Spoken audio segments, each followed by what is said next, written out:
What's your favourite track of the game except the DK rap? DK rap, of course. I guess it's going to have to be DK Island. I love writing that bit of music. It's super... I like to write kind of soppy, romantic music, really, even though people probably don't know that about me, but I like to do that. I don't get the chance to do it very often, but that was one of them.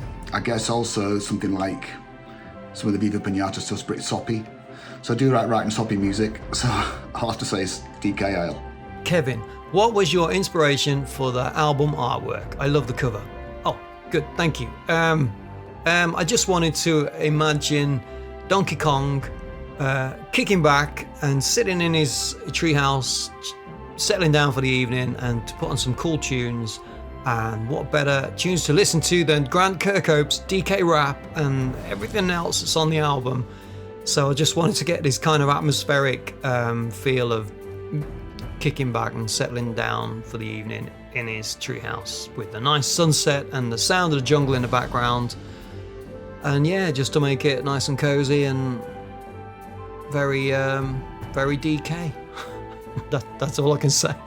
What's your favourite boss theme to compose or listen to from DK64? Well, it's going to have to be K. Rool at the end, of course. You know, when you get to write the big boss piece, it's time to go a bit crazy. So, well, I thought I went crazy. Yeah, I'm going to have to say that one. It's always, you know, the final battle's great, but sometimes on games, people don't get to the final battle, so they never hear it. So, I hope people got to the end and heard it. What Kongs did you design other than Diddy Kong, and what was your favourite? The only Kongs I actually designed were Diddy Kong and Donkey Kong. And Donkey Kong was actually a redesign of Shigeru Miyamoto's Donkey Kong. I was just asked to rebuild that and redesign it for Donkey Kong Country. So he's not actually my character, but the current Donkey Kong that you see today is mine. And yeah, you've got Diddy Kong, who is his sidekick.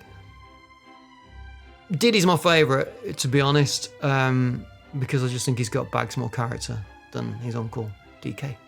Was there some inspiration for the songs in the DK64 soundtrack, for example, the DK Rap? So the DK Rap was, of course, me and George Andreas, I think, having a fun joke about writing a rap track about monkeys, singing about bananas and, you know, coconut shells and all the rest of it. So I think George wanted something a bit like there was that Run DMC track at the time. It's like that, but that's the way it is, if that's the title. And I was like, no, it needs to be like this. And I was going more for that funky Cold Medina thing. Doom, doom, doom, doom, doom. And I had a device called a Roland JV1080, which is like a synth. And it had some extra sound cards you could add in. And the drum beat, I found the drum beat on there and thought, oh yeah, this is a great rap beat. So that was it. So I just used that and did it. And so George didn't get his way. So that was it, really. Kev, any scraped Kong or character ideas for the DK games? And what was it like designing characters for Nintendo? Were they hands-off during the Diddy design process? It was very easy working for Nintendo. They just sent me a fax and said, here's Shigeru Miyamoto's design. Can you put this into the 3D technology that you've been messing around with? And although it was just an experiment at the time, they saw the work that I'd done, and so they just hadn't envisioned what DK was going to look like in that kind of style. So they just kind of left me to that. And I think when I first started looking at it, I wanted to make him quite sort of compact, and as if I was still building him on a Nintendo entertainment system. But once we put the camera together in the 3D software, it all looked very different, and things started to tilt, and it kind of looked less compact.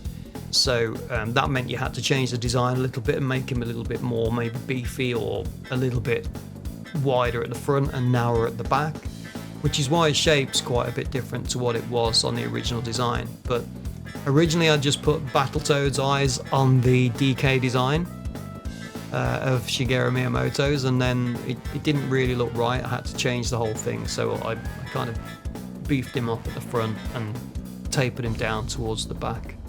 But yeah, that was it really. Are there any themes that were scrapped from a different game that ended up being used for DK64, like how Funky's original theme in DKC was meant for Killer Instinct, if I recall correctly? I don't know about that.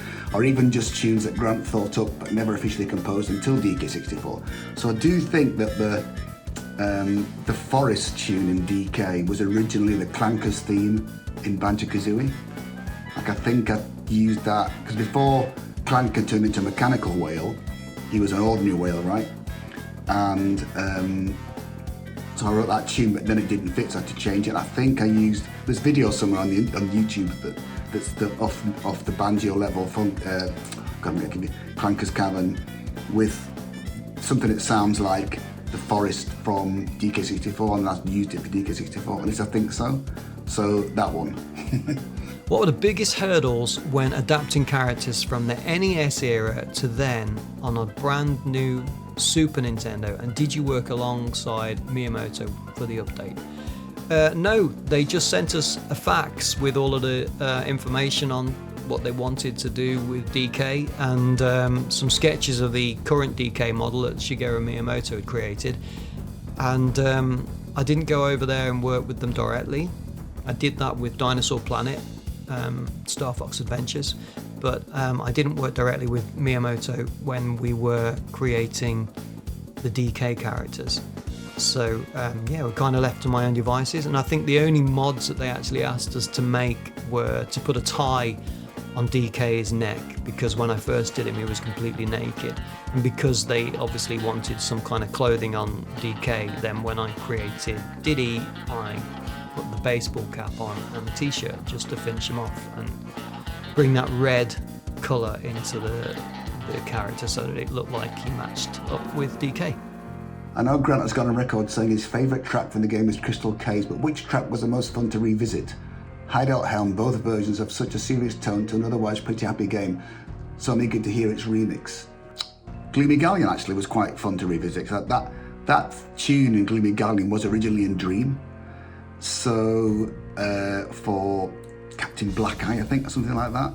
So it was fun to revisit that because I haven't heard that for years, so it's cool to do that. Yeah, I think that one.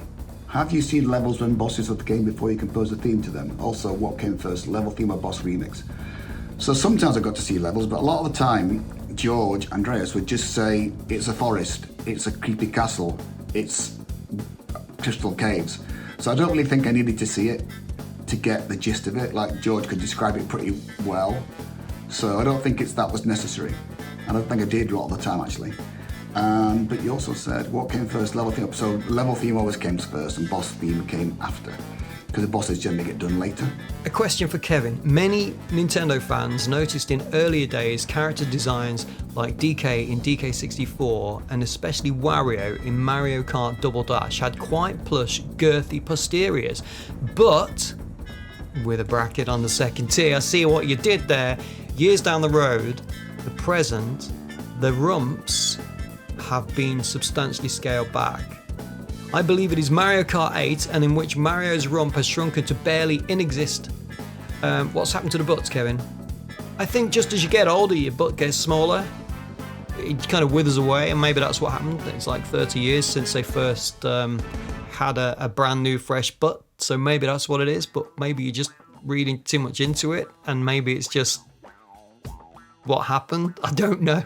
So I've never really noticed it because I don't spend that much time looking at that. So yeah, who knows?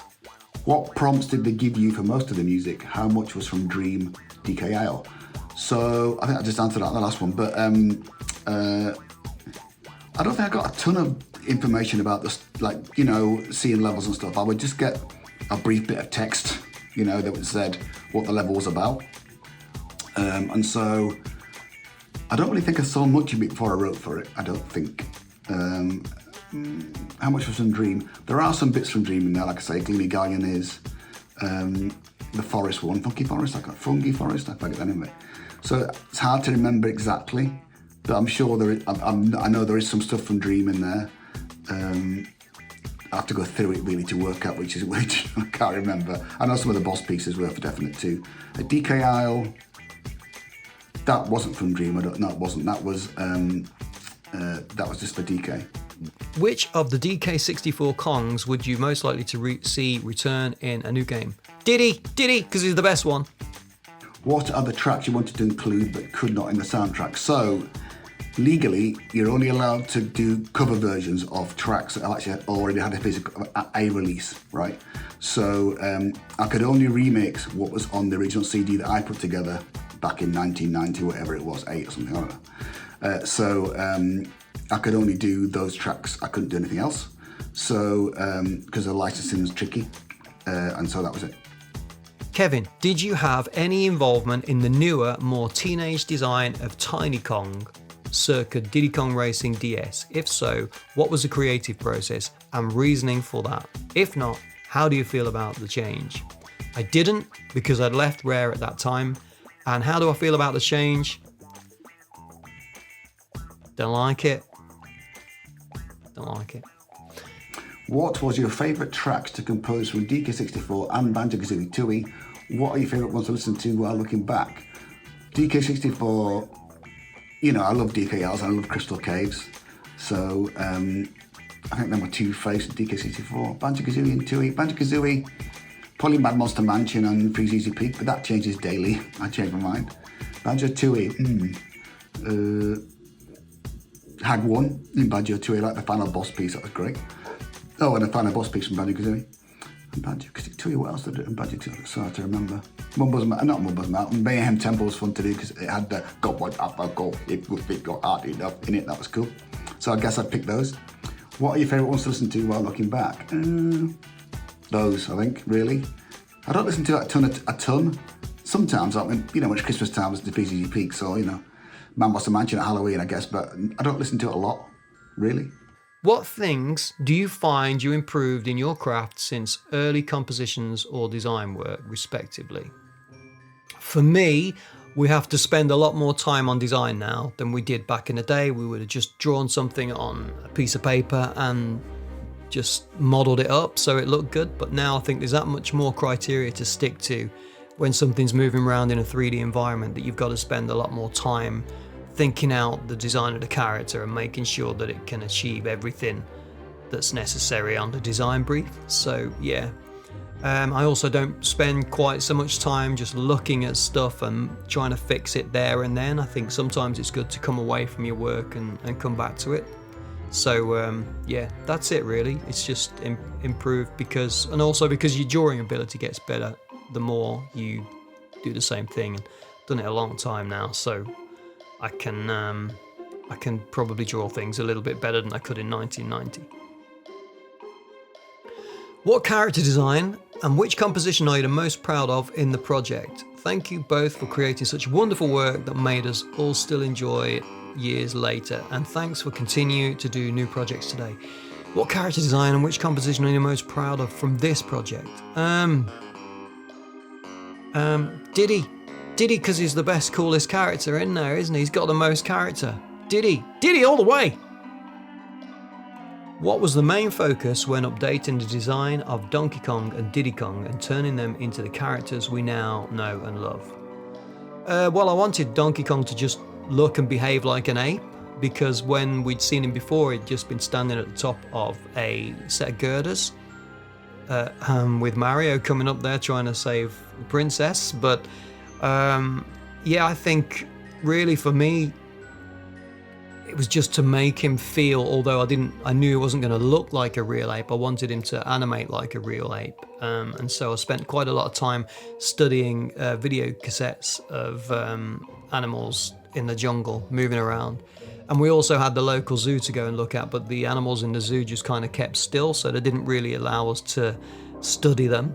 And Diddy Kong, what was my main focus with Diddy? I just wanted a fun character, a fun monkey character, which was totally different to DK, but still looked like he was from the same sort of universe, really. And I think that worked, because I think he's got a lot of character. Is there anything you would do differently or wished you had more time to work on or expand on in certain areas? No, I think it turned out okay, didn't it? It's 30 years later and everybody still knows what DK is and it kind of looks the same. So I must have done something right, I guess. Maybe I would have modelled his fingers a bit better, because I know I modelled them badly and I didn't put joints in the correct places, and so it was a bit of a nightmare for the team after I'd finished the CES demo to work with. But yeah, that's about it really. Just but that was just due to lack of experience with 3D modelling. So, but yeah, it turned out okay, and it's on like Donkey Kong. Could you talk through your creative process? For example, how much do you know about a game before you've been composing? What is it like trying to fit all the tracks into such primitive equipment of the day? What kind of gear instruments did you use? Thank you so much for doing this. I've been always an enormous fan, etc. Very kind. So my creative process isn't very spectacular, really. I just, sit at the keyboard and try and find a sound like a synth or a clarinet or something that I like at the time. Try and find a melody or a set of chords that I like and start from there. I'm not a very intellectual composer, I'm afraid. I just mess around till I think it sounds good, well, good to me. So that's usually what I do. That's it. How much do you know about a game? So before you begin composing, it depends. Some people give you a lot, some people give you nothing. Like when I worked for World of Warcraft at Shadowlands, they've given me a ton of stuff, videos and all sorts of artwork. It was brilliant to see all of it. Sometimes you see nothing, like other games I worked on. I don't hardly see anything at the start. So it just depends. You can see nothing or all of it. There's no in between. What's it like trying to fit all the tracks into such equipment? It was tough, but I feel like as we started to get used to it at Rare, we started to get better at it. So the early games were not as good as the later games, and you got more memory in the later games because the cartridges became less expensive to make. Therefore, Nintendo could put more memory in them, they could do, etc. So it's a bit like that. What kind of gear instruments do you have? So currently, I've just got a PC with lots of sound libraries. So Omnisphere 2, Spitfire, BBC Symphony Orchestra, True Strike Percussion. I've got the Roland Cloud things. I like all the legendary synths. What else? Heaviosity, Damage, One, I like that. That's it really, I think. I mean, I've got lots of bits and pieces, but they're my main stuff that I go to. How was the process for reworking scrapped Banjo-Kazooie songs to formal DK64 ones? There are ones that sound similar and others with considerate changes. What made you take those decisions? So it wasn't hard reworking them to fit into DK64. I mean, I don't think there was a ton. I feel like it's more Dream than Banjo-Kazooie that got into DK64. But I mean, there are. I mean, it's hard to remember, but there definitely are some. And I guess to make the decisions to do it, I guess it just saved a bit of time, right? I had something that was half written maybe that I thought could fit, and so why waste it? So I did write 110 tunes for Dream, and most of them didn't go anywhere. So the few that I did use, I was pleased to get them in there. So that was my consideration. Save a bit of time. So I was amazed at how big the worlds in DK64 were and tended to get lost in them, which was an amazing feeling. How do you guys feel about the scope of the game? Was it always meant to be this huge? So as we were on at Rare, the games got bigger, and I'm not always convinced it made it a better game. So like in Banjo-Tooie, we thought making it twice the size of Banjo-Kazooie would be better, and I don't think it was. So looking back on it, that's what I think now. Obviously people feel differently. I mean, DK64's got a lot of stuff to collect and it takes a very long time. So, sometimes you think, more things to collect make it better. It doesn't always. So I don't feel I can really answer that question. I'm biased. I think the game's great, but people playing it might think, oh God, I've got to collect another coin or do another character switch to go back to that level to do this, to do that. So as it got more complex, I think it might get, you don't know. Some people like it, some people don't. What things do you find you improved in your craft since early compositions, design, work, respectively? So, hopefully I'm a better composer than I was then. No guarantees, of course. But I will say that sometimes, like these days, I'm a better orchestral writer than I was back then, right? Obviously, because I didn't know what I was doing. So I do, some of the big orchestral pieces that I write these days, like For the Galaxy, Mario Rabbids, Sparks of Hope. I love it. I think it's awesome. I think I put a lot of work into it. I think it's it's a complicated, orchestrated piece, right? But as a composer, you sometimes get caught in the weeds, right? And people sometimes just go, oh, it's a bit of a noise. It's an awful lot going on. I don't understand it. So half the time, the simple stuff you write is the stuff that people remember the most. So I think trying to do that big orchestral thing, very gratifying for me to manage it, but maybe people don't want to listen to it as much as the other stuff, right? So, you know, like Mid-Boss Mayhem from Mario Rabbids Kings of Battle, people love that tune, very Banjo-Kazooie. It's very simple, very tuneful, you know, so there's a lesson to be learnt there. It's not always like trying to impress your composer peers isn't what matters. It's what the general public like that matters. So people, your composers may say, oh, it's great orchestration, very complex, we love it, but no one wants to hear it, right? Not like no one, but less. So when you get something simple like the GoldenEye pause music that took me 15 minutes to do it, right? And everyone loves it. So I think as composers, I think it's important to remember that the average man in the street or woman in the street just wants a good tune they can remember. And something that's big and complex might always not be the thing that is the best thing for them. That's what I think. Which character design and which composition are you most proud of from this project? Thank you both for creating such wonderful work that many of us still enjoy years later and continue to do so on new projects today. Well, thank you very much. I don't know. You know what, probably DK Isle. Like doing that again was great. Crystal Caves too. I mean, I like those two. I like all of them, but I mean, it was nice to do, and I did do DK Isle for my Rabbids DK Adventure. There, I did it there, but I did a longer version this time. So I do like that piece of music. You know, still makes me cry now and then. You know, I'm a bit of a softie. So I'd say probably that. Is there anything you would do differently, or wish you'd had more time on expand certain ideas? What I mean for this project, probably no. Would have been nice to have done more music for DK, from the whole thing, but of course the legal issue is you can only cover things that have had a proper release. So I couldn't do other tunes from the game unless they'd been released by somebody else, which they haven't. What are some examples of elements of these old tunes that you aim to specifically enhance in your remasters? Does the general mood stay the same but more modernised, or should we expect some deviation from the originals or somewhere? So when I did Banjo-Kazooie Rejig It, I wasn't fully aware of the whole covering your own music legally thing.